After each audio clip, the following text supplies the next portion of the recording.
भी एनटीपीसी का live mock test. जी हाँ दोस्तों, जैसा कि आप सबको पता है कि हम लोग यहाँ पे आरआरबी एनटीपीसी की तैयारी कर रहे हैं और हम लोग लाइव मॉक टेस्ट बनाते हैं और भी पीवाईपी बनाते हैं, एडवांस लेवल के सेट बनाते हैं और अपने मार्क्स शेयर करते हैं।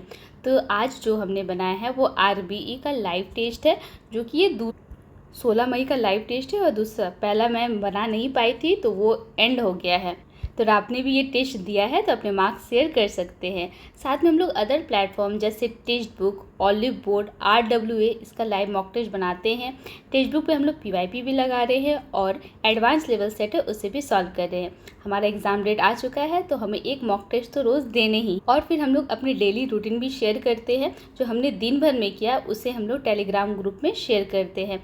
तो अगर आप भी टेलीग्राम में ऐड होना चाहते हैं तो उसका लिंक डिस्क्रिप्शन में आप उसमें ऐड हो सकते हैं। तो चलिए वीडियो की शुरुआत करते हैं। और अगर मॉक के बारे में बात किया जाए तो मॉक मॉडरेट लेवल का था, लेकिन इतना गलती नहीं होना था। मेरे इसमें 14 रॉन्ग हो चुके हैं, तो मुझे अपनी गलतियों पे बहुत काम करना पड़ेगा। मैं बहुत ज़्यादा सिली मिस्टेक हो जाती है मेरी। तो मेरे जो मार्क्स है वो 63 बने थे और मेरे अटैम्प्ट जो थे वो मैंने अटैम्प्ट सही लिया था, लेकिन मेरे गलत ज़्यादा हो गए थे। और जो मेरे रैंक बने हैं वो 3301 बने हैं और इसे लगभग 12,000 लोगों ने अटैम्प्ट किया था, जो काफ़ी अच्छा रेशियो है। उसमें से 3301 रैंक अभी शो कर रहा है। तो दोस्तों आप भी अपना मार्क्स शेयर करें, तभी हम लोग इसका फुल एनालिसिस करने वाले हैं। हम लोग देखने वाले हैं कि हमने कहाँ कहाँ मिस्टेक किया है और सभी का, मैथ्स का, रीजनिंग का और जीके का एनालिसिस करेंगे, उसे समझेंगे, उसके पैटर्न को ध्यान में रखेंगे और ये देखेंगे कौन सा टॉपिक हमारा वीक है, उस पर हम लोग ज़्यादा काम करेंगे। तो चलिए वीडियो की शुरुआत करते हैं। तो सबसे पहले हम लोग करेक्ट क्वेश्चन पे, तो करेक्ट पे आते हैं। हम लोग सॉल्यूशन देखते हैं, इसका सॉल्यूशन करते हैं। तो यहाँ पे हमें मैथ्स का है, इसे सॉल्यूशन करना है, इसे हमें फाइंड करना है, एक्स और वाई का मान निकालना है। तो जब ऐसा रहेगा तो हम इसे रैशनलाइज कर सकते हैं।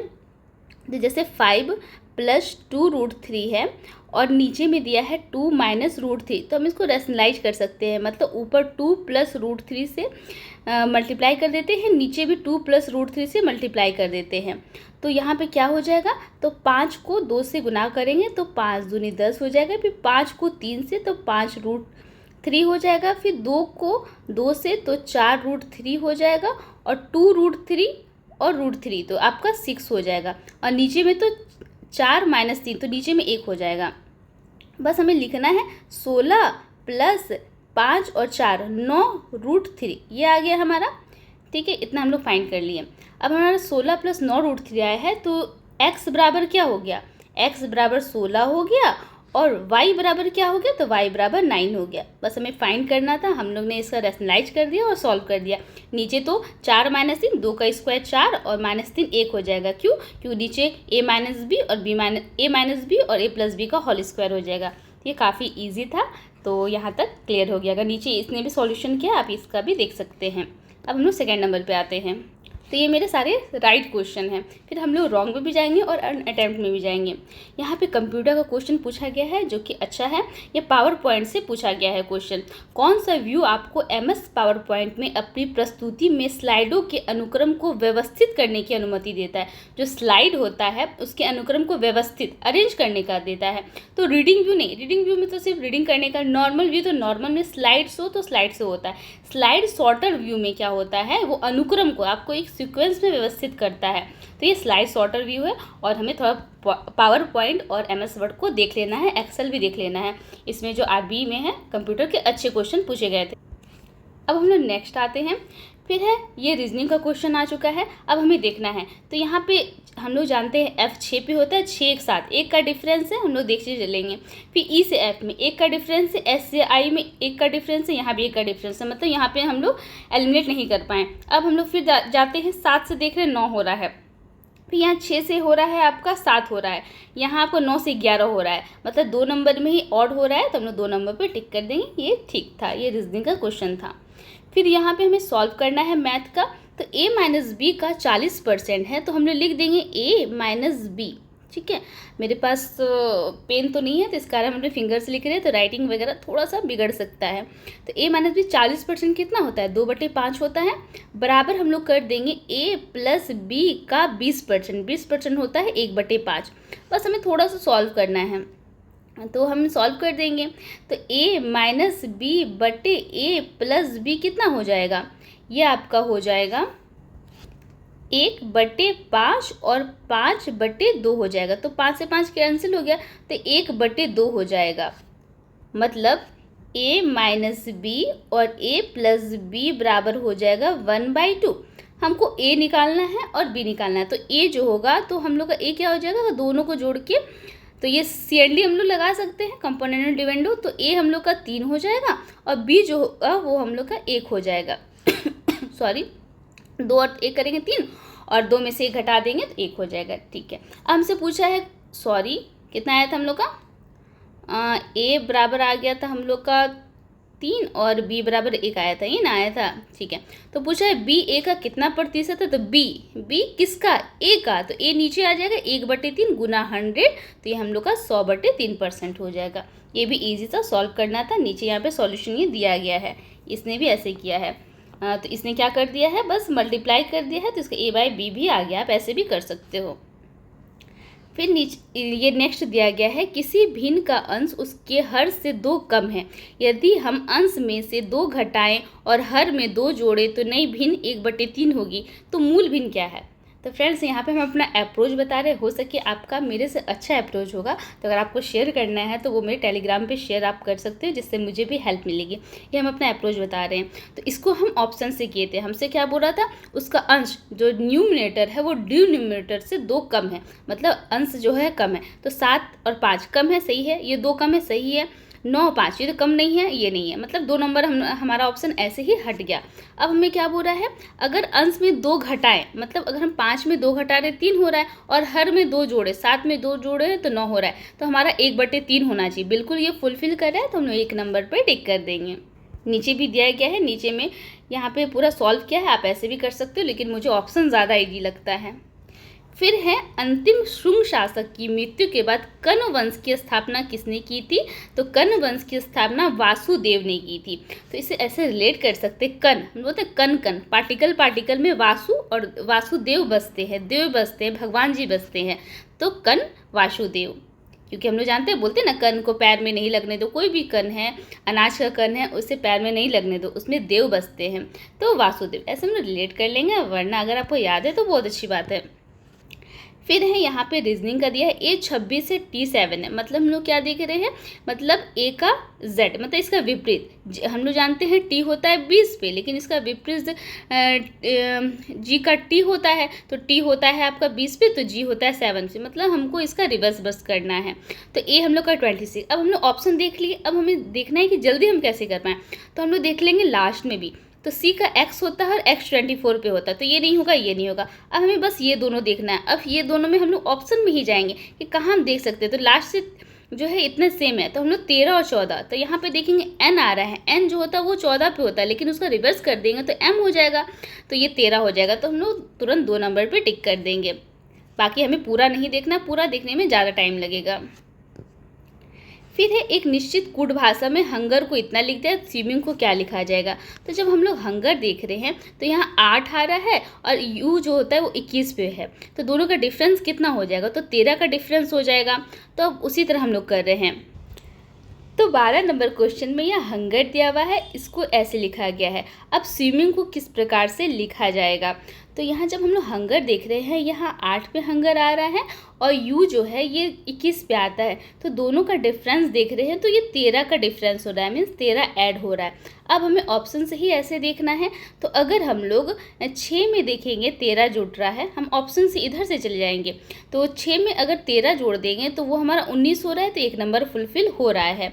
और अगर हम देखेंगे यू में, तो ये नहीं हो रहा, ये नहीं हो रहा, और 4 नंबर भी हो रहा है। तो अभी हम दोनों को रखेंगे और देखेंगे, यहाँ 23 आ रहा है, तो 3 में अगर 13 जोड़ेंगे तो 23 आएगा, नहीं आएगा, तो हम लोग 4 नंबर पे टिक कर देंगे। 10 में 13 जोड़ेंगे तो वो 23 आ जाएगा। तो सब में 13 का डिफरेंस है, तो हम लोग डिफरेंस से कर लेंगे। फिर है, बुग्याल शब्द का क्या अर्थ होता है। तो हिमालय में ग्रीष्मकालीन घास के मैदान को बुग्याल कहा जाता है। नेक्स्ट क्वेश्चन है, ये क्वेश्चन आया है फिर हमारा प्रॉफिट एंड लॉस का आया है। यहाँ पे बोल रहा है, एक वस्तु 2 हाथों से गुजरते हुए मूल कीमत पर 38% के कुल लाभ पर बेची गई। यदि पहले व्यक्ति ने इसे 15% के लाभ पर बेचा तो दूसरे व्यक्ति का लाभ प्रतिशत क्या था। तो अगेन हम इसको ऑप्शन से ही बनाए थे। हम देखें कि पहला 15% है और दूसरे में ऐसा क्या जोड़ दें कि 38% हो जाए। तो हमको तुरंत समझ में आएगा कि 15 में अगर हम 20 जोड़ देते हैं, इसका सक्सेसिव निकाल देते हैं, तो 15 + 20 गुना 15 बटे गुना 20 बटे 100, तो 15 और 20 कितना हो जाएगा, तो 35 हो जाएगा। और 20 से 100 को कटा देंगे 5, 5 या 15, तो ये मेरा 38 हो जाएगा। तो ये फुलफिल कर रहा है। मतलब ऐसा हम क्या ले लें, 15 और 20 ऐसा क्या ले लें कि इसका सक्सेसिव लगाने पर हमारा 38 आ जाए। तो हम ऑप्शन से जा सकते हैं, वरना ये ऐसे क्या आप ऐसे भी कर सकते हो। फिर है एक खंबा 3 भागों में विभाजित है। पहला भाग पूरे का 1/4 है। पता नहीं, लगता है कहीं पे रिकॉर्डिंग रुक गया था मेरा, तो अगर वैसा गलती हो गया है तो आप थोड़ा सा इग्नोर कीजिएगा और मुझे बता दीजिएगा, तो हम कोशिश करेंगे ऐसी गलती फिर ना हो। तो एक खंबा 3 भागों में विभाजित है। पहला भाग पूरे का 1/4 है, दूसरा भाग पहले का 4/8 है और तीसरा जो है वो 10 मीटर है। तो खंबे की लंबाई, ठीक है, तो इस तरह रहता है। तो हम लोग इसको एलसीएम ले लेते हैं। जैसे 4 है और 8 है, तो हम लोग 8 मान लेते हैं कि टोटल खंबा 8 है। तो सबसे पहले हम 8 का मल्टीपल ही देख लेंगे तो 16 आंसर हो जाएगा। तो लेकिन हम नहीं, चलो पूरा बना लेते हैं कि थोड़ा सा डाउट हो जाता है। तो पहला भाग कितना है, पूरे भाग का 1/4 है, मतलब 8 का बटे 4 है, मतलब पहला भाग 2 है। और दूसरा भाग पहले का 4/8, जो दूसरा भाग है वो पहला कितना निकला था, 2 का 4/8, तो ये कितना हो जाएगा, 1 हो जाएगा।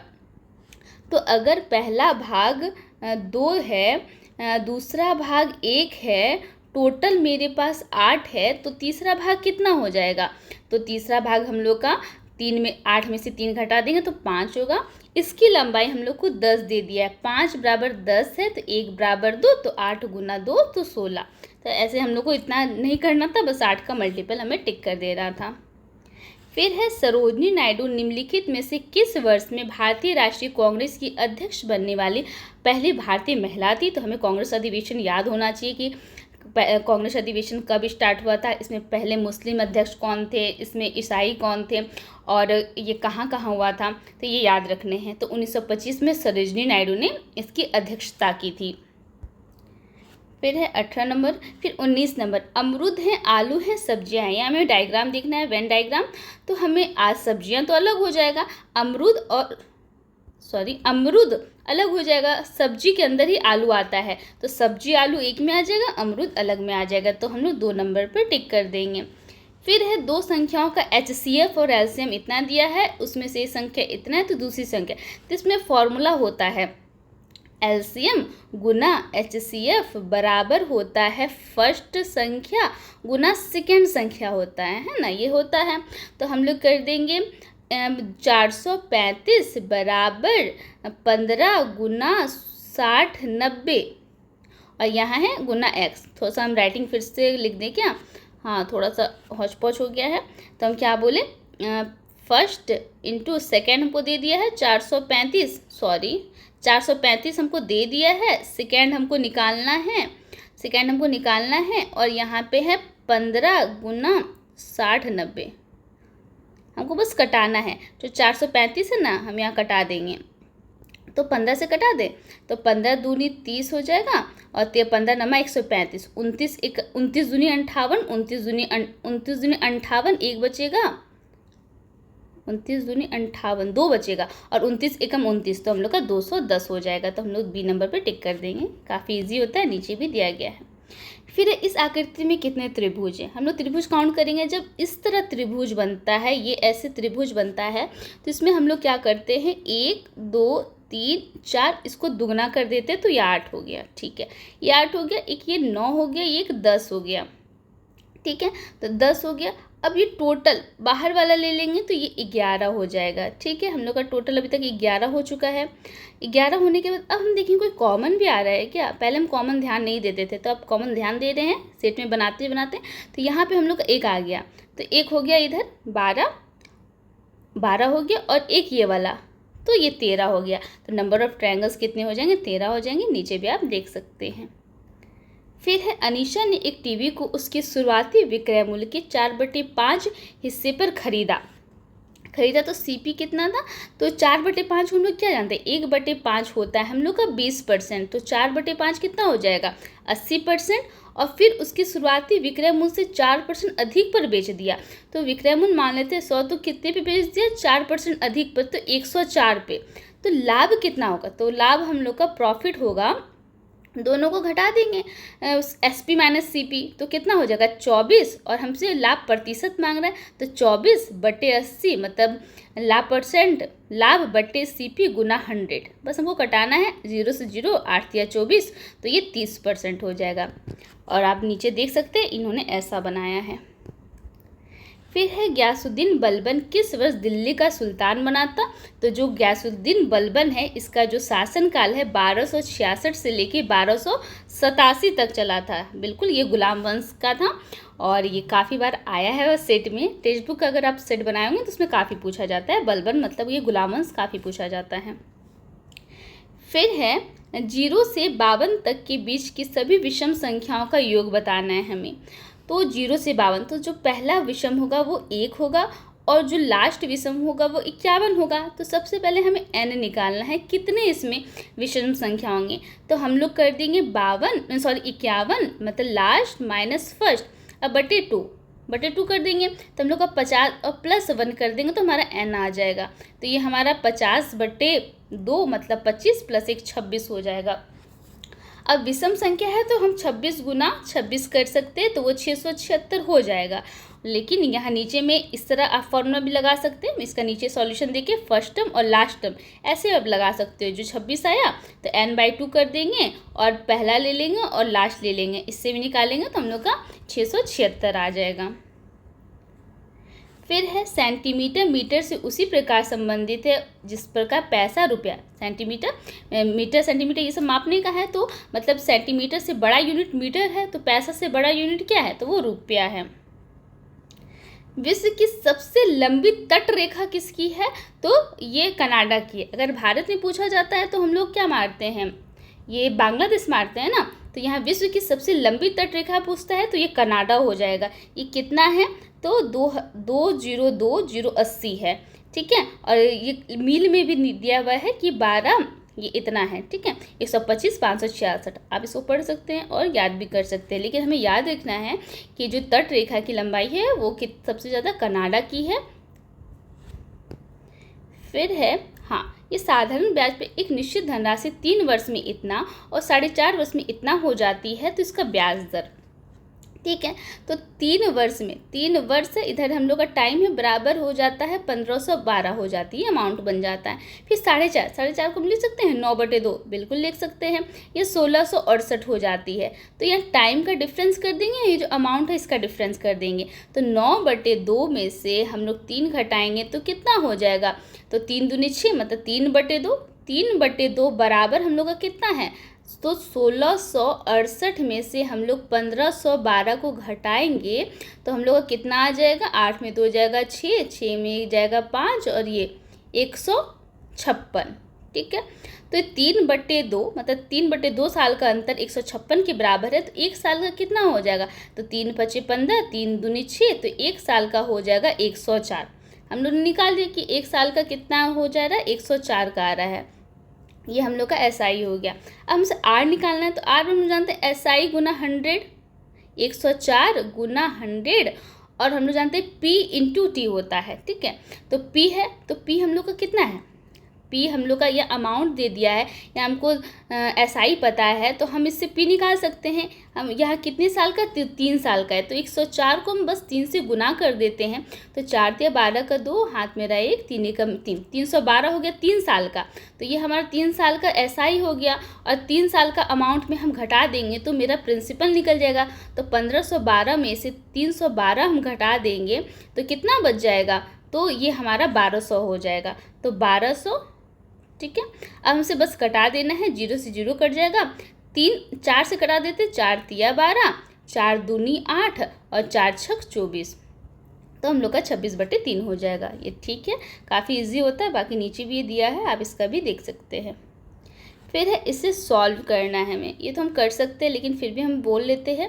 19 × 9 तो 171, फिर है ये कितना हो जाएगा, 310 हो जाएगा। फिर 32 गुना 11 कितना होगा, तो 32 गुना 11 हम लोग का हो जाता है 352 हो जाता है। ठीक है, और यहाँ है 233 को हम लोग 2 से गुना करते हैं, तो हम लोग का 25 दूनी 50 हो जाएगा। जैसे 233.25 है ना, इसको 2 से गुना करते हैं तो 5 दूनी 10 का 0 हाथ में रहे, 2 दूनी 4 1 5 हो गया इधर, और इधर 2 तिया 6 2 तिया 6 और 2 दूनी 4, तो 466.50 हो जाएगा। अब प्लस हम लोग का कितना है, 50 है।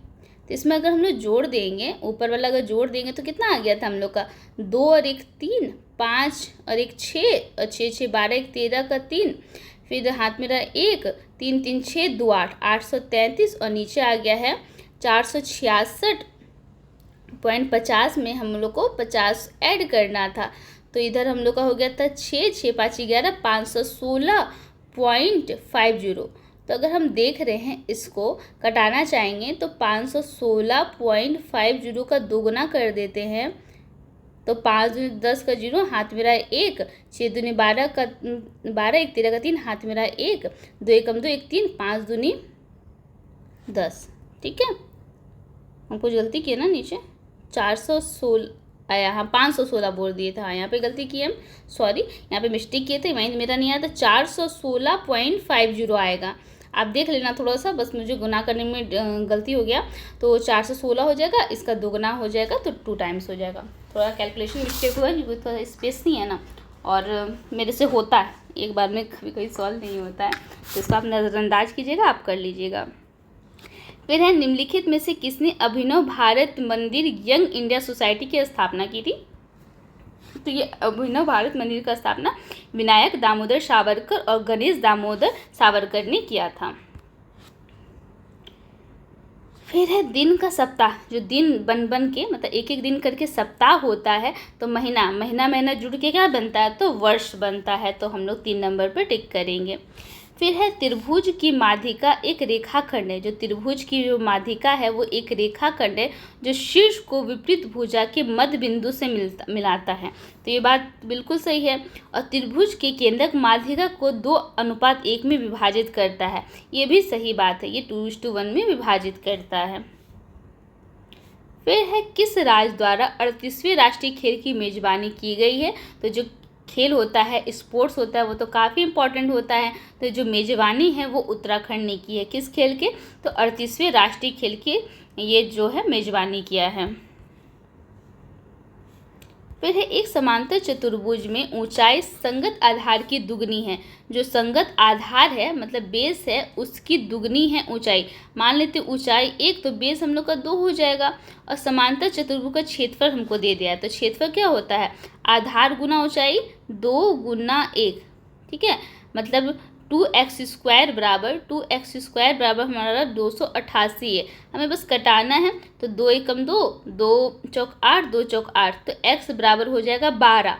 तो हमसे ऊंचाई पूछा है ना, गलती बोले, ऊंचाई जो है संगत आधार की दुगनी है, नहीं ऊंचाई जो है वो 2 टाइम्स है और ये 1 है, तो हमसे ऊंचाई मांगा है, तो 12 दूनी 24 हो जाएगा, तो हम लोग 3 नंबर पे चेक कर देंगे। 39 हो गया। फिर 40, एक विकास अपने वेतन का 80% खर्च करता है, तो मान लेते हैं 100 वो कमाता है, तो 80% खर्च करता है, तो 20% वो सेव करता है, और वेतन में 25% की वृद्धि हुई, 25% की वृद्धि हुई, तो ये कितना हो गया, 125 हो गया। और उसके व्यय में 80 का 15% कितना होता है, 23/20 होता है, तो हम लोग का 23 चौक 92 इसका ये हो गया। तो जब 92 हो गया इसका खर्च, तो इसका बचत कितना हो जाएगा, तो इधर 8 बचेगा, और 25 और 8 तो कितना हो जाएगा, 33 हो जाएगा, ये इसका बचत होगा। तो कितने की वृद्धि हुई, तो 13 की वृद्धि हुई बटे 20 गुना 100, तो हम लोग का 13 × 5 = 65 हो गया, 65%। और अगर आप और इजी भी निकालते हैं तो आप बता सकते हैं। फिर है संयुक्त राष्ट्र की किस संधि का उद्देश्य ओजोन परत को क्षति पहुंचाने वाले पदार्थों के उत्पादन को चरणबद्ध तरीके से समाप्त करके ओजोन परत की रक्षा करना है। मतलब मेन पूछा हमसे ओजोन परत से संबंधित कौन है, तो अगर आप ऑलिव बोर्ड टेस्ट बनाते होंगे तो ये काफ़ी क्वेश्चन मिलता है। मॉन्ट्रियल प्रोटोकॉल, ये सब जो प्रोटोकॉल होता है, एक और कुछ होता है मुझे याद नहीं आ रहा है, वो भी होता है, ठीक है। वो सब पूछा जा रहा था हमारे ओलिपो टेस्ट में। तो ओजोन परत का संरक्षण, तो मॉन्ट्रियल प्रोटोकॉल। फिर है 43 नंबर में, एक समद्विबाहु समकोण का कर्ण दे दिया है। तो हम लोग जानते हैं समद्विबाहु समकोण, तो ये ए हो जाएगा और ये √2a हो जाएगा। हमको √2a बराबर 8 दे दिया है, तो a बराबर कितना हो जाएगा, तो a बराबर हो जाएगा 4√2, है ना। अब हमसे पूछा त्रिभुज का क्षेत्रफल, तो हाफ गुना आधार गुना ऊंचाई, तो 4√2 इंटू 4√2 हो जाएगा। तो 2 से 4 कैंसिल आउट हो गया। अब 4 दूनी 8, 8 दूनी 16 हो जाएगा। तो हम लोग बी नंबर पर टिक कर देंगे। बाकी आप नीचे भी सॉल्यूशन देख सकते हो, इसने भी बनाया है। फिर है 44 नंबर में, एफ है तो 6 है, एफ ये 7 पे है, तो 8 है तो 9 होना चाहिए, तो किसी में नहीं था, तो हम लोग 3 नंबर पे टिक कर देंगे। पहला खेलो इंडिया विंटर गेम्स किस वर्ष आयोजित किया गया था। जो पहला खेलो इंडिया विंटर गेम्स था वो 2020 में आयोजित किया गया था। तो हमें जो खेलो इंडिया का हर चीज़, जैसे खेलो इंडिया यूथ गेम, खेलो इंडिया विंटर गेम्स, खेलो इंडिया यूनिवर्सिटी गेम्स, ये सब हमें पता होने चाहिए। उसके जो मैस्कोट होते हैं वो पता होने चाहिए, कब शुरुआत हुआ है, कौन जीता है। तो आपको ये बताना है कि 2025 में जो खेलो इंडिया विंटर गेम्स हुआ था उसका शुभंकर क्या था। यह हो जाता है। अब आगे आते हैं हम लोग। फिर है यहाँ पे क्या है, सभी रंगीन वर्णांध हैं। जितने भी रंगीन है ना वो कैसे हैं, रंगीन वर्णांध है, वर्णांध है, हम वर्णांध इतना लिख देते हैं, लेकिन जानवर नहीं है। सभी रंगीन जो है वर्णांध है, लेकिन जो है ना वो जानवर नहीं है, जानवर नहीं है। और क्या बोल रहा है, कुछ जानवर जो है वर्णांध है, ठीक है। हमसे कुछ जानवर वर्णांध है, सभी वर्णांध जानवर है। तो अब हम देखेंगे सभी वर्णांध जानवर है, ऐसा तो नहीं है, कुछ वर्णांध जानवर है। हमको बोला था कि कुछ जानवर वर्णांध है, तो कुछ वर्णांध जानवर है, तो ये बात सही हो जाएगा। बाकी सभी वर्णांध रंगीन हैं, कुछ जानवर रंगीन है, तो ऐसा नहीं है। आप नीचे देख सकते हो, इसने ऐसे फिगर बनाया है और इससे हम लोग बता सकते हैं। सभी वर्णांध रंगीन हैं, तो जो सभी वर्णांध हैं वो रंगीन है, तो ये तो गलत है। कुछ जानवर रंगीन होते हैं, कुछ जानवर रंगीन होते हैं, ऐसा भी गलत है। तो इसका फिगर सही है, आप ऐसे देख सकते हो। फिर है वह सबसे छोटी धनात्मक संख्या ज्ञात करें जिसे इतना से विभाजित करने पर प्रत्येक स्थिति में शेषफल 1 प्राप्त होता है और 13 से पूर्णतः विभाज्य होता है। तो सबसे छोटी है, हमसे पूछा तो हम सबसे छोटे वाले ऑप्शन पे जाएंगे, 3601, और देखेंगे क्या ये 13 से विभाज्य हो रहा है। तो 13 से कटाएंगे 3601 को, तो 13 दूनी 26 होता है, यहाँ हमारा 10 बच जाता है, 13 सत्ते 91, यहाँ 9 बन जाता है, 13 सत्ते, हाँ ये तो डिवाइड हो रहा है, तो ये मेरा सही हो जाएगा, ये मेरा सही हो जाएगा। बाकी आप एलसीएम लेके भी बना सकते हैं, हम ऑप्शन से कर लेते हैं। अगर एलसीएम लेंगे तो हम सबका एलसीएम लेना पड़ेगा, तो इसका एलसीएम हो जाएगा 360। इसमें ऐसा क्या गुना करें कि इसको ना हाँ क्या गुना ऐसा करें कि इसको +1 करने पे वो 13 से विभाज्य हो जाए। तो 360 में अगर हम 10 का गुना करते हैं तो वो मेरा कितना हो जाएगा, 3600। 3600 में 1 जोड़ देंगे तो वह 13 से पूर्णतः विभाज्य होगा। अगर हमें 13 से 3601 नहीं होता तो हम बाद के मल्टीपल को देखते। बाकी नीचे ये सॉल्यूशन किया है, आप इसका देख के समझ सकते हैं। बाकी ये थोड़ा हमको अच्छा नहीं लगा इसका सॉल्यूशन। फिर है घर्षण बल के बारे में कौन सा कथन सही नहीं है।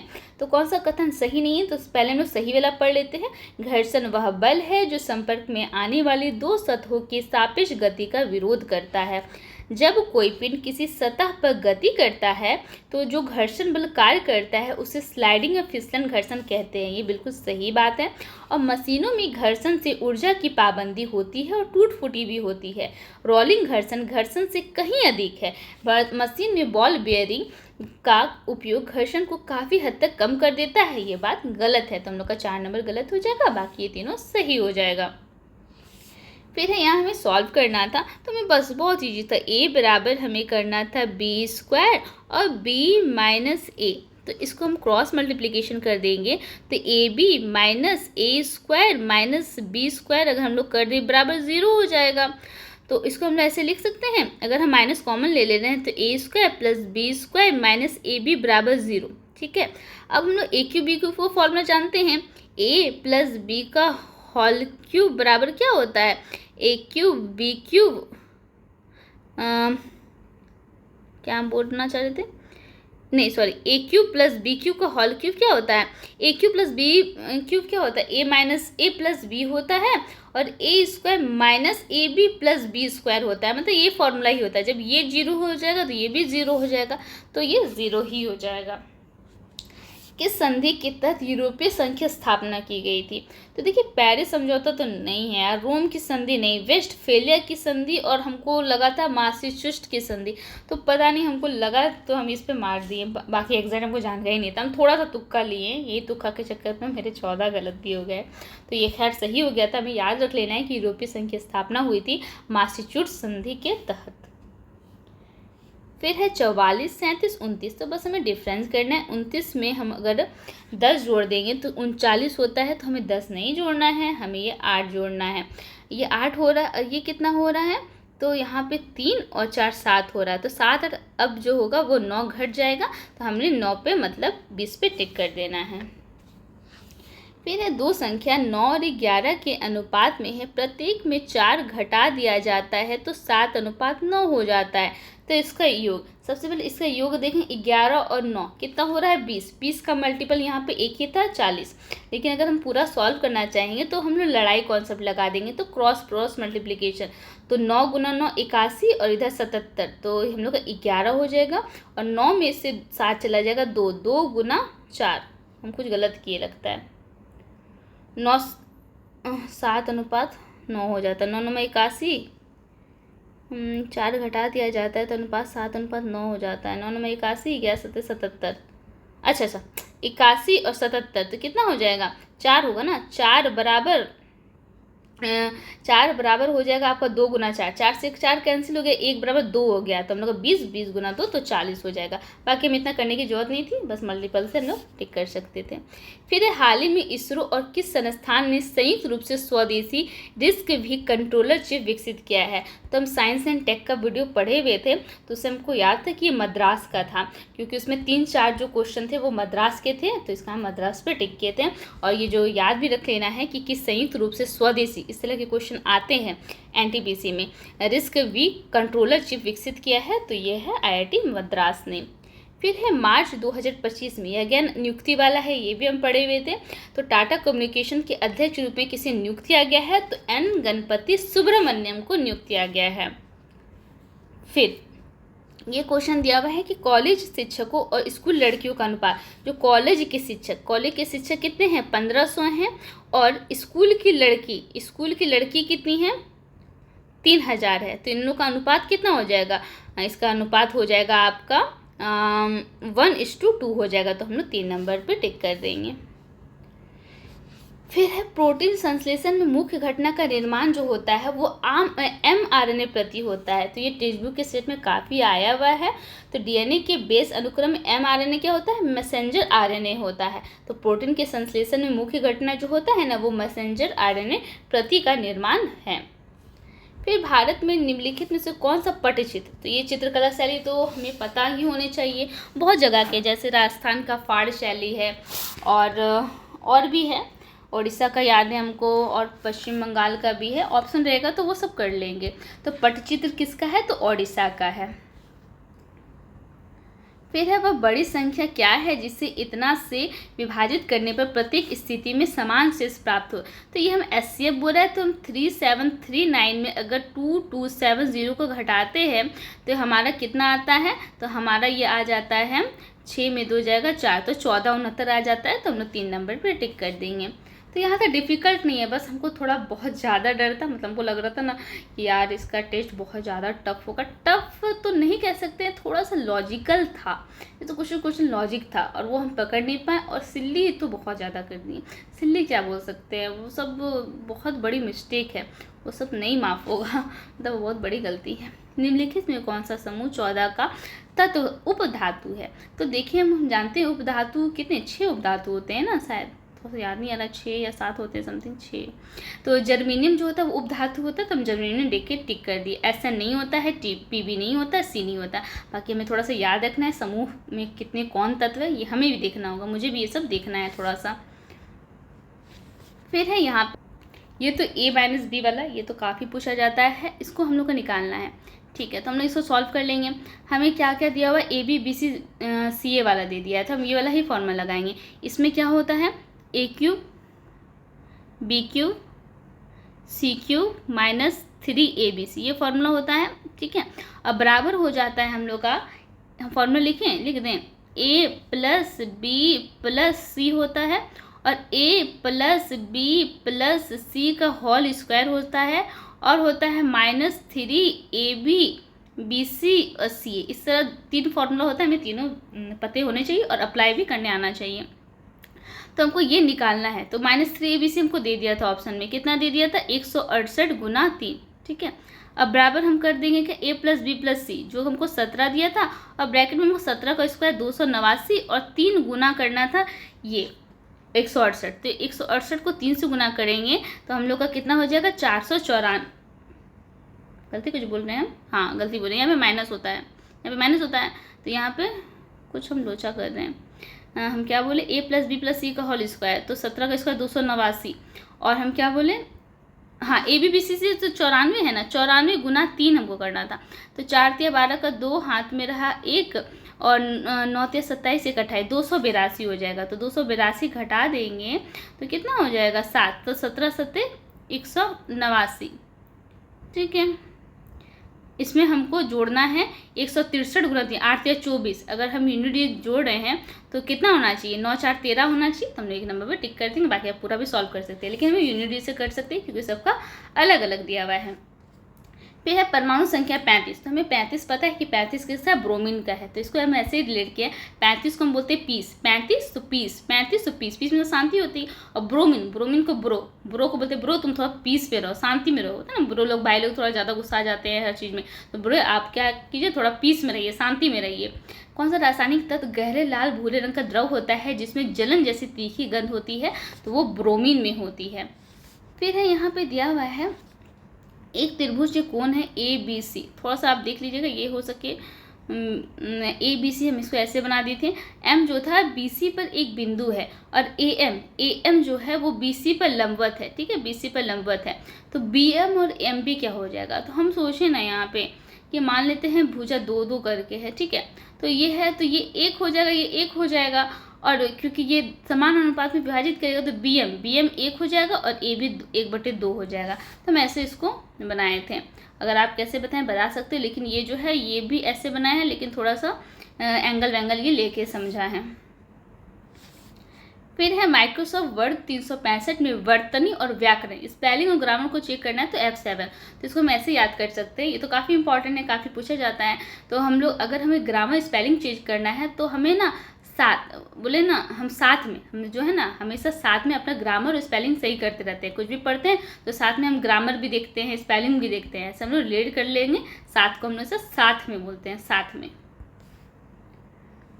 फिर है किस पंचवर्षीय योजना में भारत में आर्थिक उदारीकरण और सुधारों की ओर बदलाव को चिन्हित किया गया है। तो हम ये आज ही पढ़े थे, ये FYP में पढ़े थे रवि स्टडी से, तो वहाँ पे हमें ये क्वेश्चन मिला था। और ये 8वीं, एक बार और ये FYP किस में आया था, तेजू वाले सेट में आया था। उसमें पूछ रहा था हमसे परिवार नियोजन, वहाँ पे हम गलत किए थे। परिवार नियोजन आपको बताना है कितने पंचवर्षीय योजना में है, तो हम बता ही देते हैं। परिवार नियोजन था वो 4थी पंचवर्षीय योजना में था और हम 5वीं पे लगाए थे। तो इसे हमें याद रखने हैं।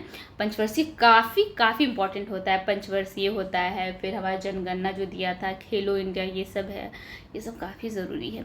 किस पंचवर्षीय योजना ने भारत में आर्थिक उदारीकरण और सुधारों की ओर से बदलाव को चिन्हित किया था, 7वीं नहीं था, तो 8वीं में आर्थिक उदारीकरण।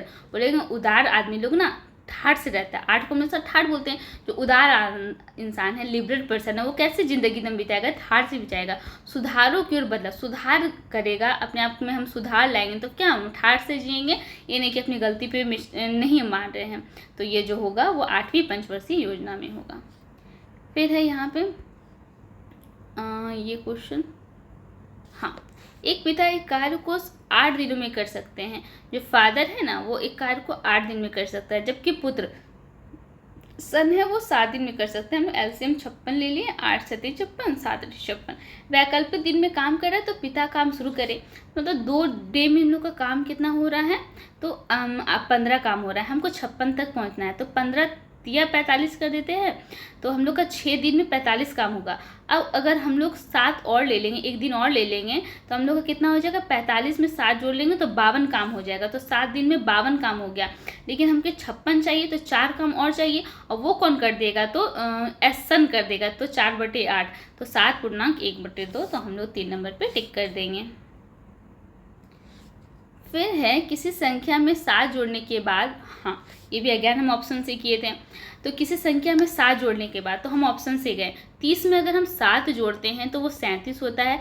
जोड़ने के बाद योग को 5 से गुना करने पर, 37 को अगर हम 5 से गुना करें, 5 7 35 का 5, हाथ में 3, 5 15 और 3 18 को गुना करने पर प्राप्त गुणनफल को 9 से विभाजित। तो ये तो 9 से विभाजित हो रहा है, नहीं हो रहा है, तो ये खत्म हो गया। उसी तरह हम 60 पे आए, 60 पे भी किए तो नहीं हुआ। अब हम 20 पे आए, तो 7 जोड़ने के बाद 20 में 7 जोड़े तो 27 हो गया। 27 को 5 से गुना किए, अब प्राप्त गुणनफल को 9 से विभाजित करने पर, 9 से विभाजित करें तो 15 हो रहा है। और प्राप्त भागफल में 3 घटा कर, और 15 में 3 घटाए 12 आ रहा है, तो ये बात सही हो जा रहा है। तब हम 3 नंबर पर टिक कर दिए थे। और नीचे ये कैसे बना है आप ऐसे देख सकते हो, और इस तरह भी बन सकता है, लेकिन ऑप्शन हमको ज़्यादा ईजी लगता है। फिर है भारत के संविधान के अनुच्छेद 129 के बारे में कौन सा कथन सही है। तो जो 129 है, इसमें सर्वोच्च न्यायालय को अभिलेख न्यायालय बनाने का प्रावधान किया गया है। तो हमें सर्वोच्च न्यायालय का अनुच्छेद याद रखना चाहिए। तो सर्वोच्च न्यायालय को अभिलेख न्यायालय बोला है, तो ये अनुच्छेद 129 में। यहाँ हमें देखना ये पैटर्न है। तो अगर ये पैटर्न में हम लोग देख रहे हैं कि 1 2 3 4 5 6 में अगर विभाज कर दे, तो 3 4 5 6 1 2 3 4 5 6, तो ए सी लास्ट में ए सी आ रहा है, तो ए के बाद सी, मतलब सेकेंड में सी होना चाहिए। सेकेंड में सी इसमें है, इसमें है, और फर्स्ट में सी के बाद ए होना चाहिए, तो हम लोग का ए होना चाहिए। तो हम लोग बी नंबर पे टिक कर देंगे। 6 का पेयर हम लोग बांट देंगे। फिर है यहाँ पे इसे सॉल्व करना। तो ये जो था, इसको हम सेम जैसे ये सॉल्व किया वैसे हम भी किए थे। तो यहाँ पे cot 19 दिया था, तो cot 19 था, और यहाँ पे हम लोग क्या कर देंगे, cot 71 तो हमें दिया है, cos 21 को हम लोग ऐसे ही रहने देंगे। और यहाँ पे पहले अभी हम लोग ये क्वेश्चन लिख लिया है, ठीक है, ऐसे सॉल्व करना है हमें।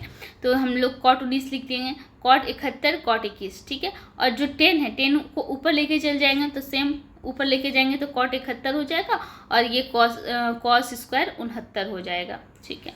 अब हमारा क्या है, cot 19 है, cot 71 है, और यहाँ पे दे दिया है, तो हम इसे कॉमन ले लेंगे, क्योंकि यहाँ भी आ रहा है 71 और 69 यहाँ भी आ रहा है, तो कॉमन ले लेंगे। तो इधर बचेगा cos 21 और sin 21, जो कि 1 होता है, और तो इसका वैल्यू कितना हो जाएगा, तो ये 1 ही हो जाएगा।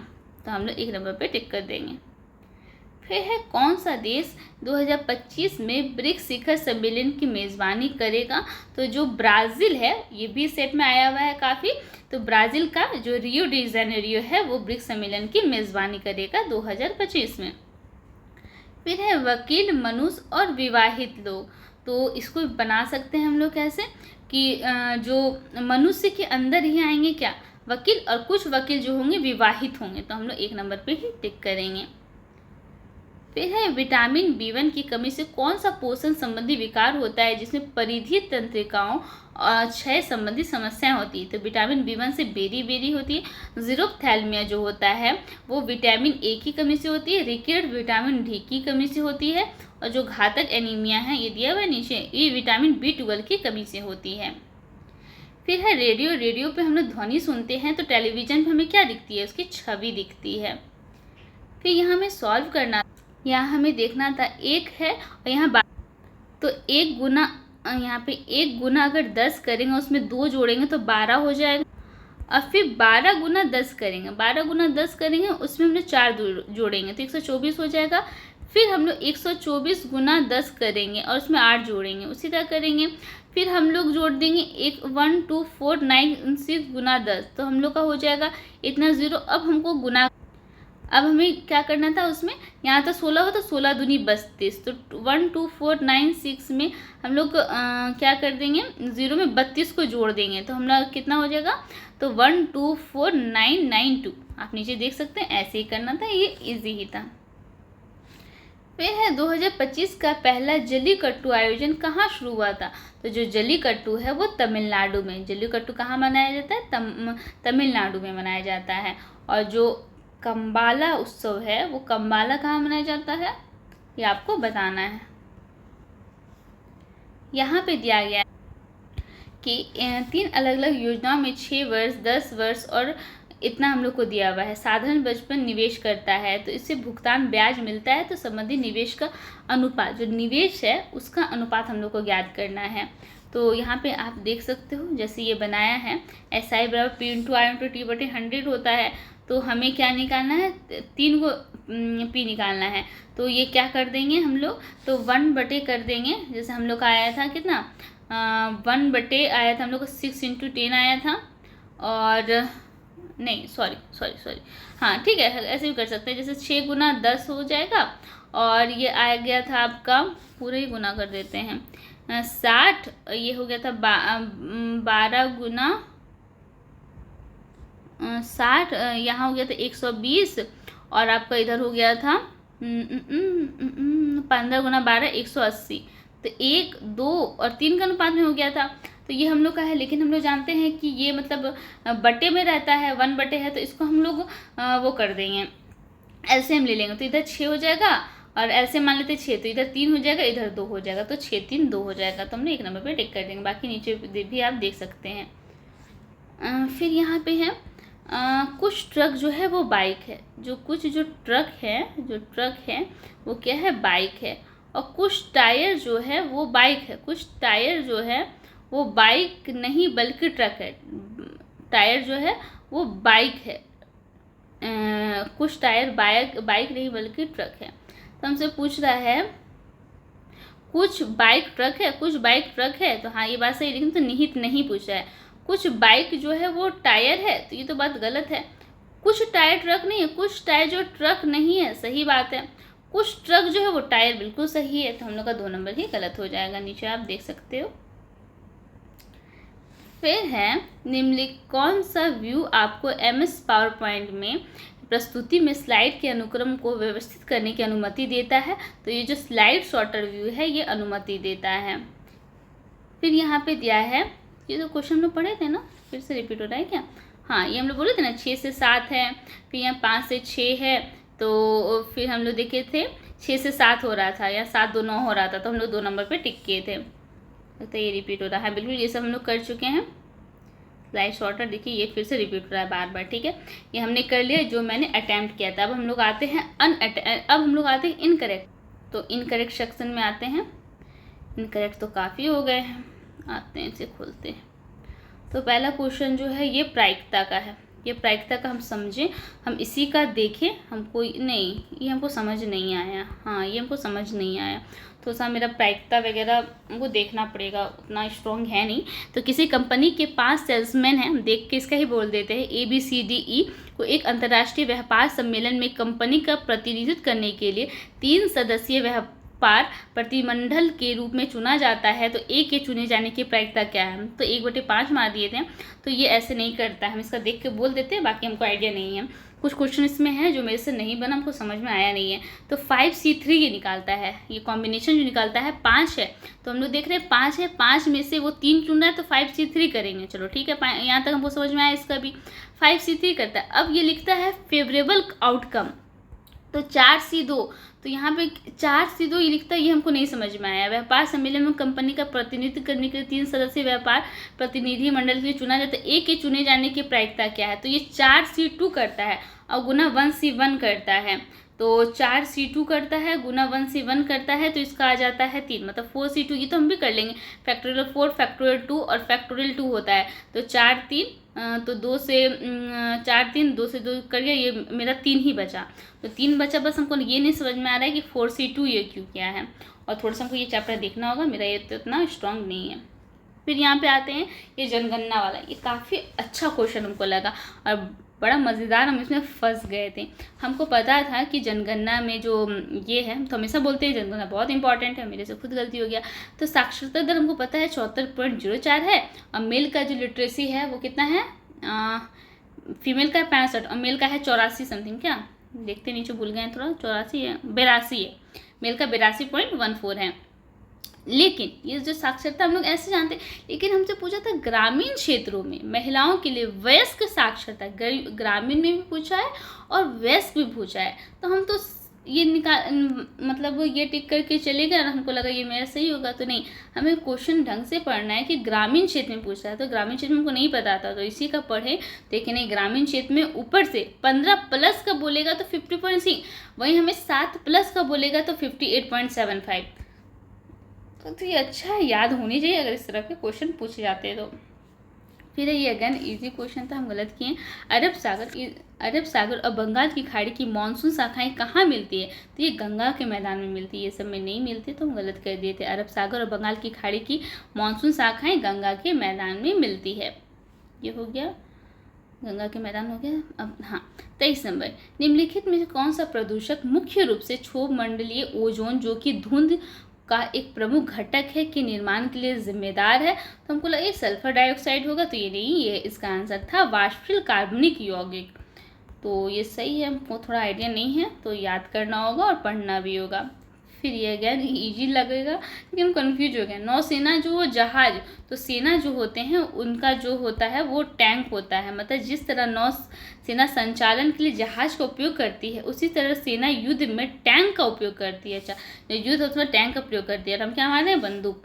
दोनों जोड़े सैन्य बल को उसके प्राथमिक वाहन या युद्ध के तरीके से जोड़ते हैं। अच्छा, हम भी सोचे युद्ध में, तो युद्ध में हम सोचे बंदूक चलाते, नहीं, और टैंक का यूज होता है, तो ये हमको पता होने चाहिए लेकिन नहीं था पता यार, तो गलत हो गया।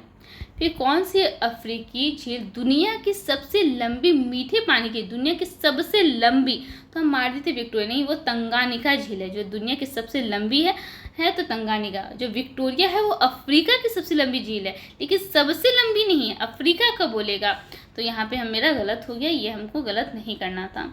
फिर स्वदेशी, ये तो काफ़ी ईजी है, सभी को पता होगा कि स्वदेशी आंदोलन 1905 में स्टार्ट हुआ गया था, और हम मुस्लिम लीग मेरे दिमाग में चल गया था, हम 1906 पे टिक कर दिए। ये सब गलती, बहुत बड़ी गलती है, हमें थोड़ा सोच लेना है, पता नहीं हम क्यों ऐसा गलती किए। मेरे थोड़ा मार्क्स और आ सकते थे, मतलब 10 नंबर मेरे और बढ़ने चाहिए थे। फिर है सभी पक्षी जो है वो पंख है, तो इसे हम बना लेंगे, जितने भी पक्षी हैं ना वो क्या है, वो पंख है। और हमें पढ़ना है क्वेश्चन में क्या मांगा है, निहित नहीं है। कुछ पंख जो है वो पर है और कुछ पर पक्षी है, तो कुछ पंख जो है वो पर है और कुछ पर पक्षी है, तो सभी पंख पक्षी है, तो ये तो गलत हो जाएगा, यही हमसे मांगा था। और कुछ पक्षी पंख और पैर है, बिल्कुल है। कुछ पक्षी पर है, बिल्कुल है। कुछ पर पंख है, बिल्कुल है। ये बहुत ईजी था यार, हमें ये जो स्वदेशी आंदोलन गलत किए, ये गलत किए हैं, ये सब बहुत ईजी क्वेश्चन था। ये भी क्वेश्चन ईजी था, पता नहीं हम नींद में बना रहे थे क्या परीक्षा हॉल में इलेक्ट्रॉनिक उपकरणों की अनुमति देनी चाहिए? नहीं, परीक्षा में उनकी मदद से नकल करना आसान है, सही बात है, नहीं देना चाहिए। और वो दिया जाएगा इलेक्ट्रॉनिक, तो वो उससे नकल करेंगे, तो बात प्रबल है ना, तो हम कैसे ये गलत कर दिए। हाँ, इलेक्ट्रॉनिक उपकरण महंगे हैं, उन्हें परीक्षा हॉल के बाहर छोड़ना सुरक्षित नहीं है, तो ये बिल्कुल इलॉजिकल हो जाएगा, तो हम लोग का केवल एक प्रबल होगा। फिर ये अगेन इजी क्वेश्चन था। तो ABC में C समकोण है, तो C समकोण है तो इसको हम ऐसे कर सकते हैं, ये C हो जाएगा, ये A हो जाएगा, ये B हो जाएगा। अगर ये 90 है तो ये 45 हो जाएगा। तो हमसे sine A sine B cos A cos B, तो किसका फॉर्मूला होता है, तो हम यहाँ तक ठीक किए हैं, cos A minus B। 45 zero, तो हम जीरो पे टिक कर दिए, हम महान बन के जीरो नहीं, कॉस जीरो का मान हमको करना था ना, तो कॉस जीरो का मान 1 होता है। और नहीं तो हम ऐसे भी बना सकते थे, साइन A साइन B, तो दोनों का जब 45 है तो एंगल सेम हो जाएगा, तो sine square A cos square A जो होगा वो 1 होगा। बहुत ईजी था, ये सब क्वेश्चन में गलती की।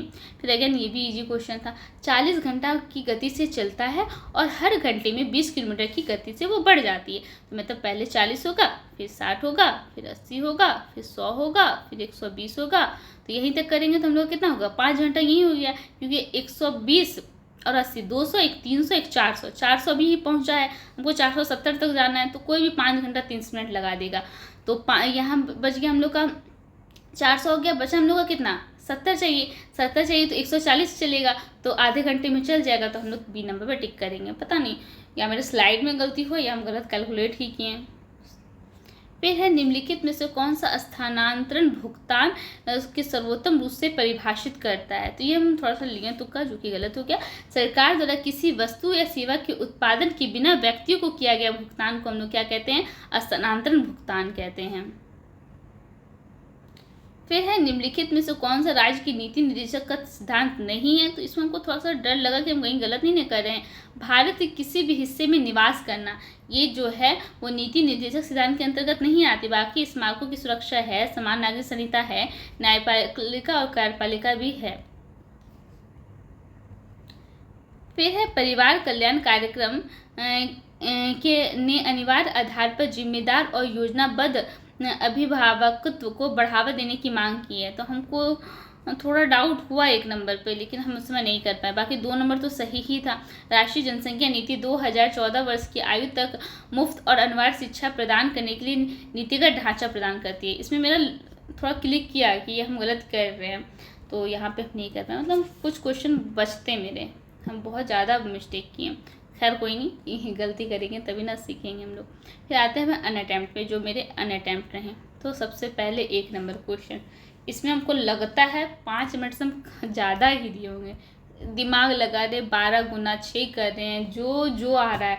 लेकिन जब बाद में सॉल्यूशन देखते हैं तो क्या था, बोले ना हमें कभी कभी बहुत ज़्यादा नहीं सोचना चाहिए। एकदम ईजी था, 1 2 3 4 5 6 7 8 तो 9 10 हो जाता, ये 11 12 तो हम लोग का 1 नंबर पे हो जाता और हम इस पर दिमाग लगा रहे थे। फिर है NBPW, जिसे लौह युग की सबसे व्यापक बर्तन माना जाता है, का अर्थ क्या होता है। तुमको पता नहीं था तो हम छोड़ दिए थे। तो NBB से ब्लैक हो जाएगा, ब्रॉन्ज नहीं होगा, ये सब नहीं होगा। ब्लैक पॉलिश युक्त मृद भांड होंगे, ये D नंबर हो जाएगा। फिर यहाँ पे हमको नहीं पता था कंप्यूटर के बारे में, कौन सा keyboard shortcut Windows 10 home screen पर चयनित आइटम की प्रॉपर्टीज खोलता है। तो ये Alt+Enter होता है। तुमको शॉर्टकट की थोड़ा देखना होगा, ये वाला हम नहीं कर पाए। ये अगेन हम नहीं कर पाए। देखिए 2 है, 28 है, 48 है, 58 है, 128 है। हम बहुत लगाएं डिफरेंस की, नहीं हुआ तो छोड़ दिए। तो 2 यहाँ पे नहीं होगा। यहाँ पे ये बोला सॉल्यूशन में कि 2 जो है एक अभाज्य संख्या है, बाकी ये सब भाज्य संख्या है। तो इसका लॉजिक ऐसा था, लेकिन मेरे से नहीं बना। ये इजी क्वेश्चन था, ये मेरे से पता नहीं क्यों नहीं उसमें बन रहा था। मैन है और बॉयज़ है, मिलकर 24 दिनों में काम करता है, ठीक है। यदि आखिरी 6 दिन तक मैन काम करता है, मैन 6 दिन तक काम करता है, और तो काम 26 दिन में, 6 दिन मैन काम कर लिया तो 20 दिन का काम बचा। अब 20 दिन का काम दोनों मिलके करेगा, मैन प्लस बॉयज़ मिलके करेगा। बस हमें दोनों का निकालना है। तो 24 मैन प्लस 24 बॉयज़, ये मैन है ये बॉयज़ है, बराबर 6 man plus 20 man plus 20 boys. तो यहाँ हम लोग 26 हो गया या 24 हो गया, मतलब 2 मैन बराबर 4 बॉयज़, और मैन बटे बॉयज़ बराबर 2/1 आ गया। तब हमें बस रखना था, तो 3 गुना 24 हमें रखना था। और लड़का बॉयज़ के बारे में पूछा है तो 1 तो हम लोग को 24 या 72, ये तो काफ़ी ईजी था, हम नहीं कर पाए हैं। फिर है भारत रक्षा अधिनियम कब लागू किया गया। तो ये जो रक्षा अधिनियम है 1915 में लागू किया। रक्षा करेंगे तो रक्षा करेंगे ना, तो पन को हम क्या बोलते हैं, फन। रक्षा का किसी को करो ना तो फन मत समझो, किसी का रक्षा करना को तुम फन मत समझो, जिम्मेदारी समझो तो फन, ऐसे हम लोग रिलेट कर लेंगे। फिर आर्थिक रूप से कमजोर वर्ग EWS श्रेणी के लिए प्रधानमंत्री आवास योजना शहरी के तहत प्रदान की जाने वाली अधिकतम सब्सिडी कितनी है। तो ये 2.67 लाख रुपये है। हमको लग रहा था 4 नंबर पर टिक करते, बट हम नहीं कर पाए। फिर अगेन ये प्रायिकता वाला टाइप से क्वेश्चन है, जो हम प्रायिकता नहीं है, ये कुछ और था ना, हाँ इसको हम नहीं कर, हाँ उसी तरह था।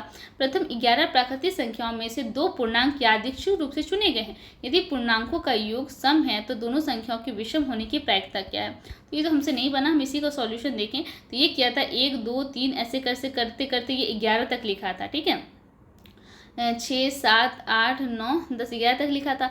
अब ये निकाल दिया था टोटल, पता नहीं टोटल क्यों निकाला था, लेकिन हमें सिर्फ सम अगर निकाल लेंगे तो सम कितना आ रहा है, 1 2 3 4 5, तो 5C2 निकाल लेंगे। और विषम कितना आता है, 6C2, तो 5C2 और 6C2। तो जब हम 5C2 निकालेंगे, फैक्टोरियल 5 फैक्टोरियल 2 फैक्टोरियल 3, तो फैक्टोरियल 5 4 3 से 3 कट जाएगा, 2 बचेगा, तो इधर 10 हो जाएगा, ये 10 हो जाएगा। और फैक्टोरियल 6 फैक्टोरियल 2 फैक्टोरियल 4, तो हम लोग का 6 5 2 3 6, हम लोग का हो जाएगा 15। मतलब इवन जो होगा वो 10 होगा, विषम जो होगा 15। तो हमसे विषम मांगा है तो 15 बटे हम लोग क्या कर देंगे, टोटल 25। तो 5 या 15 25 25, ये विषम हो जाएगा। वहीं से सम बोलता तो हम लोग क्या करते हैं, 10 बटे 25 करते थे। तो ये हम इसका देखे तब हम किए, लेकिन हमसे उसमें नहीं बना था और थोड़ा हमको इसमें वर्क करना है, हमको उतना नहीं आता है। इस क्षेत्रीय संगठन ने दक्षिण एशियाई मुक्त व्यापार क्षेत्र साफ्टा समझौता स्थापित किया। तो साफ्टा समझौता सार्क ने किया, तो हमको पता नहीं था, साफ्टा सार्क ने किया। ये क्वेश्चन जो है मेरे से नहीं हमको समझ में आया, हम बाद में भी देखें। अच्छा, ये 1540 वाला, हाँ ये तो हम कर रहे थे लेकिन मेरे से नहीं, हम सबको जोड़े थे। हमको क्वेश्चन बोला था यदि फैक्ट्री ने सभी 5 सप्ताह में उतनी ही संख्या में साइकिलें बनाई होती जितनी उन्होंने अधिकतम उत्पादन वाले सप्ताह में बनाई थी, तो फैक्ट्री में कितने अतिरिक्त साइकिलें बनाई गई थी, कितनी साइकिलें बनाई गई थी। तो हम इसको सबको जोड़ रहे थे, सबको जोड़ने पर 5460 आया था, बिल्कुल 5460 आया था। और जो हमसे पूछा था अधिकतम था 5th में 1400। तो जो 1400 ना था, इसको हमको 5 गुना करना था। शायद ये पहला, दूसरा, तीसरा, चौथा, 5वां है, 5 सप्ताह, तो 5 करना था, उसके बाद हमको घटाना था। और हम क्या करते, ऐसे ही घटा रहे थे, मेरे से हो ही नहीं था। तब 1540 आता, तो मेरे से नहीं हो पाया था। इसका देखिए सब समझ में आया। फिर ये था, ये अगेन मेरे से नहीं हुआ था, इसको हमको सॉल्व करना था। तो हमको a प्लस बी है और a प्लस बी का है 0.9 प्लस 0.1। हमको जो है ना, a की जगह 0.9 रखना है, b की जगह 0.1 रखना है। तो इसको बस सॉल्व करना था। तो 0.9, तो इसको मैं ऐसे लिख दे, 9/10 प्लस 1/10, सॉरी 9/10, यहाँ से लिखते हैं तब होगा 9/10 माइनस 1/10, ये हो जाएगा, प्लस 1/√AB। तो √AB है, तो 9/10 और 1/10, तो कितना हो जाएगा, ये इधर हो जाएगा आपका 3 और 10 है तो 10 हो जाएगा, रूट से निकाल दी हम। प्लस A/B, तो A है हम लोग का 9 और ये B, तो ये हम लोग का कितना हो जाएगा 9, तो ये रूट से निकल के ये 3 हो जाएगा, तो ये 3 हो जाएगा। बस 9 में से 1 हटा देंगे तो 8/10 हो जाएगा, प्लस 10/3 प्लस 3 हो जाएगा। एलसीएम ले लेते हैं, 30 ले लेते हैं, तो 10 तिया 8 तिया 24, 10 हो जाएगा 100 और इधर हो जाएगा 10, तो 30। तो हम लोग कितना हो जाएगा 100, गलती की हम कुछ क्या, इधर 90 हो जाएगा, हाँ। तो 190 में हम 24 जोड़ देंगे तो कितना हो जाएगा, तो 9 214/30 हो जाएगा। बस ये सॉल्व करना था, हम इसमें नहीं किए थे, हमको देख के डर लग गया, हम छोड़ दिए।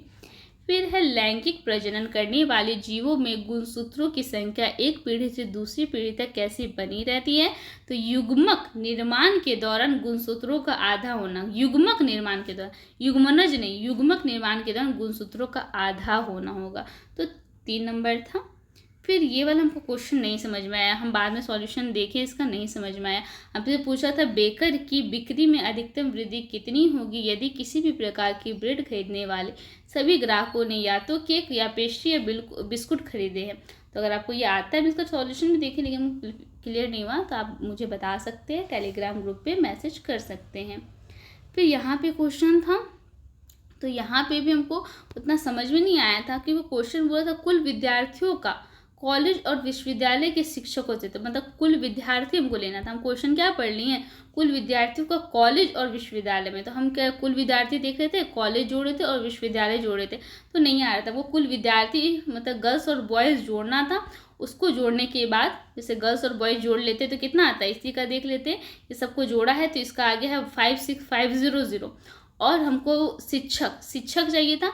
तो शिक्षक कितना हो रहा था, तो जो शिक्षक हो रहा था वो इस सबको ये जोड़ा, किस में शिक्षक, तो ओनली शिक्षक जोड़ा है, सबको जोड़ा है। 690 3500 लिखा है, मतलब शिक्षक ही जिसमें जोड़ा है कॉलेज और विश्वविद्यालय के शिक्षक।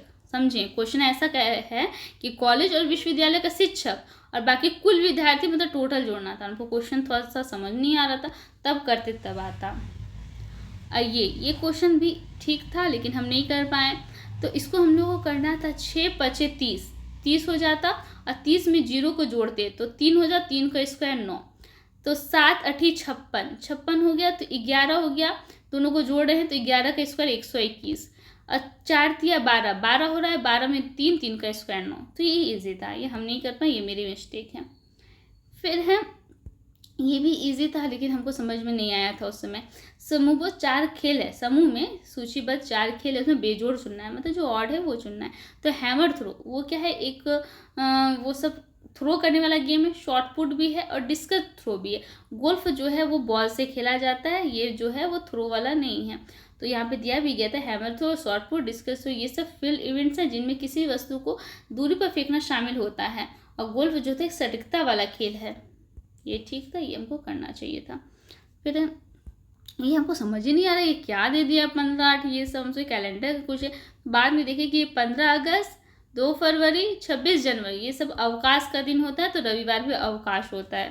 तो यार हम इतना ये सोच ही नहीं रहे थे कि यहाँ पे 70 केजी का एक आदमी 50 केजी के एक आदमी को 50 न्यूटन के साथ बल में धक्का देता है। तो 50 केजी के एक आदमी ने दूसरे व्यक्ति को कितने बल से धक्का दिया, तो ये जो 50 केजी वो 50 न्यूटन ही हो जाएगा। तो यहाँ पे बताया था गति जो होता है वो समान परिमाण में समान लेकिन दिशा में विपरीत होता है। और विपरीत के लिए यहाँ पे बोला था कि प्रतिक्रिया के लिए समान और विपरीत प्रतिक्रिया होती है। ये गति का तीसरा नियम लगा दिया था और हम यहाँ पे नहीं कर पाए थे। तो कुछ क्वेश्चन हम देखे बाद में, तो जिससे मुझे बहुत ज़्यादा अफसोस हुआ कि हमको ये क्वेश्चन को बनाना हमको चाहिए था, वो हम कर सकते थे और जो गलतियाँ किए हैं हम उसको बचा सकते थे। खैर अब तो कुछ नहीं कर सकते हैं, हमें बस सीखना है और कल ये सोचना है, नेक्स्ट सेट में ये सोचना है कि हम ऐसी गलती नहीं करेंगे। तो दोस्तों हमने यहाँ पे डिस्कशन कंप्लीट किया है। कुछ क्वेश्चन मेरे से नहीं समझ में आए, अगर आपको वो आता है तो मेरे टेलीग्राम ग्रुप पे मैसेज कर सकते हैं। और अगर आपने ये टेस्ट बनाया है तो अपने मार्क्स शेयर कर सकते हैं। और इसी तरह हम लोग और टेस्ट का डिस्कस करेंगे, इसे समझेंगे, अपने आप को इम्प्रूव करेंगे। तो ये वीडियो कैसी लगी, मैंने लगातार 1 घंटा बोला है, कुछ भी मैंने रुकी नहीं है, मैं रुकी नहीं हूँ। अब देखो मैं फंबल भी करने लगी, मैंने लगातार बोला है 1 घंटे तक। अगर आपको ये वीडियो अच्छी लगी है, ये सॉल्यूशन अच्छा लगा है, तो प्लीज़ मेरे चैनल को लाइक करें, सब्सक्राइब करें और शेयर करें। यहाँ तक देखने के लिए शुक्रिया, बाय बाय।